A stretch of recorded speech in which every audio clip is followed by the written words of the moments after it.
नमस्कार अंगणवाडी ताईंनो. अंगणवाडी परिवीक्षिका 2026च्या परीक्षेसाठी एक महत्त्वपूर्ण कायदा आज आपण पाहणार आहोत. तो आहे हुंडा प्रतिबंधक कायदा 1961.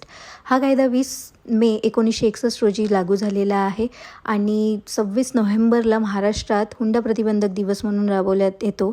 आता यामध्ये आपण डेफिनेशन पाहूया हुंड्याची काय आहे. हुंडा म्हणजे एखाद्या पक्षाने दुसऱ्या पक्षाच्या आईवडिलास किंवा अन्य कोणत्याही व्यक्तीने कोणत्याही व्यक्तीस लग्नाच्या पूर्वी किंवा लग्नाच्या मध्ये अप्रत्यक्ष व प्रत्यक्षपणे मागितलेली रोख रक्कम किंवा एखादी मूल्यवान वस्तू म्हणजे हुंडा होय. यामध्ये एक एक्सेप्शन आहे, तो आहे मुस्लिम शरीयत कायद्यानुसार जी मेहर दिल्या जाते त्याला हुंडा म्हणल्या जात नाही. तर यावर नक्की प्रश्न विचारला जाऊ शकतो की मेहरचा अंतर्भूत हुंड्यामध्ये होते की नाही. तर याचं उत्तर आहे नाही, हुंडा समजला जाणार नाही. या कायद्यात एकूण 10 कलमे आहेत. ते यातले आपण सर्व कलमे एक एक करून बघूया. कलम नंबर 1 यामध्ये संक्षिप्त नाव, लागू क्षेत्र आणि प्रारंभ सांगितला जातो आहे. म्हणजे कुठपर्यंत हा कायदा लागू आहे, तर संपूर्ण भारतात हा कायदा लागू आहे. कलम नंबर 2 यामध्ये व्याख्या दिलेली आहे.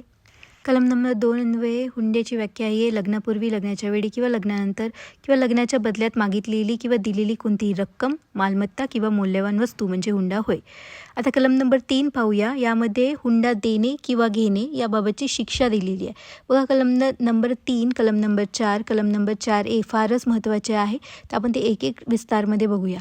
कलम नंबर 3 मध्ये दिलेलं आहे की जर हुंडा दिला किंवा घेतला दोन्ही गोष्टी केली असेल तर किमान 5 वर्ष शिक्षा होते. म्हणजे 5 वर्षापेक्षा जास्तसुद्धा शिक्षा होते, पण कमीत कमी 5 वर्ष शिक्षा होणार आणि 15,000 रुपये दंड किंवा हुंड्याच्या रकमे इतका दंड होणार. म्हणजे जर हुंडा 1,00,000 रुपये असेल तर 1,00,000 रुपये दंड असेल, पण हुंडा जर 5,000 रुपये असेल तर किमान 15,000 रुपये दंड द्यावा लागेल. कलम 4 मध्ये हुंडा मागण्यासाठी शिक्षा आहे. अगोदर बघा कलम 3 मध्ये देणे आणि घेणे म्हणजे हा करार झालेला आहे. तर कलम 3 मध्ये देणे आणि घेण्याबाबत होती, पण कलम 4 मध्ये फक्त जर मागणी जरी केली तर त्यासाठी किती शिक्षा आहे त्यात दिलेलं आहे. तर शिक्षा आहे 6 महिने ते 2 वर्ष कारावास आणि 10,000 रुपयापर्यंतचा दंड. ठीक आहे. तर कलम नंबर 4 हुंडा मागण्याबाबतची शिक्षा आहे. कलम नंबर 4A जाहिरातीवर बंदी. जर कोणी याबाबतची जाहिरात दिली तर 6 महिने ते 5 वर्षाचा कारावास आणि 15,000 रुपयापर्यंतचा दंड त्यामध्ये आकारला जातो. तर या प्रकारे कलम 5 मध्ये दिला आहे की हुंड्यामध्ये झालेला कुठलाही करार हा शून्य असणार.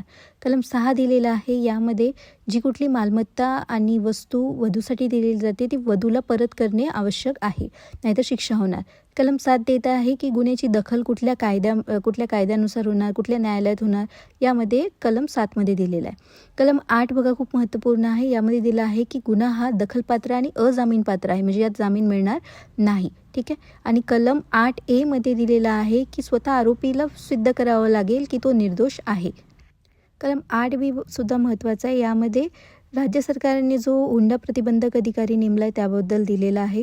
एक लक्षात घ्या, तालुका स्तरावर हुंडा प्रतिबंधक अधिकारी हे CDPO असतात, म्हणजे बालविकास प्रकल्प अधिकारी हे हुंडा प्रतिबंधक अधिकारी असतात, जे कलम 8B मध्ये दिलेलं आहे. कलम 9 हे नियमन करण्याची राज्य शासनाची शक्तीबाबत दिलेलं आहे आणि कलम 10 सुद्धा याबाबतच आहे. तर कलम 9 आणि 10 इतके महत्त्वाचे नाही.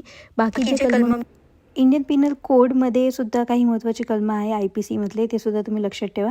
IPCचं 498A म्हणजे 498 यामध्ये हुंडा छळबद्दल दिलं आहे. त्यामध्ये शिक्षा दिली आहे 3 ते 5 वर्ष कारावास आणि दंडाची तरतूद. नंतर 304B IPC हे फार महत्त्वाचं आहे. यामध्ये दिलं आहे जर एखाद्या महिलेचा विवाहानंतर 7 वर्षाच्या आत मृत्यू झाला, लक्षात घ्या 7 वर्षाच्या आत मृत्यू झाला तर त्या सगळ्यांना हुंडाबळीचा मृत्यू असं समजलं जाऊ शकतं आणि कमीत कमी 7 वर्षापासून ते आजन्मापर्यंतची शिक्षा यात होते. तर या प्रकारे या कायद्यातील सर्व महत्त्वाची कलमं आणि शिक्षा पाठ करून घ्या. यावर नक्की प्रश्न येणे आणि चॅनलला लाईक करा, सबस्क्राईब करा. तुम्हाला अशीच माहिती मी देत राहणार. धन्यवाद.